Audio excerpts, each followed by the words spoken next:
Mummy ఒక మంచి మాట చెప్పు కండి. చెప్పన్నా మంచి మాట చెప్తున్నా కానీ మంచిగా నూరి.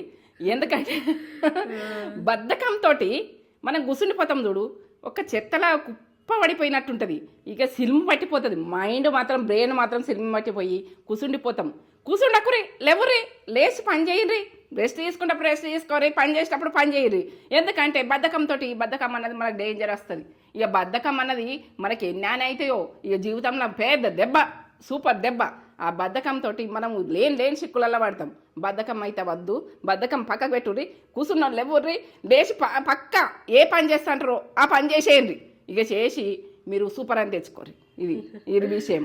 ప్రతి బిడ్డ, ప్రతి అమ్మాయి, ప్రతి అబ్బాయి ఎవరు కానీ లేనితనం రాదు, గరీబ్తనం రాదు. ఇది విషయం. ప్రతి విషయంకు నేను చెప్తున్నా, అమ్మలాగా చెప్తున్నా, ఈనోన్రి ఇంటర్ అనుకుంటున్నా. సూపర్, మంచి మాట. నచ్చితే లైక్ చేయండి. నచ్చిందా నీకు? నాకు నచ్చింది.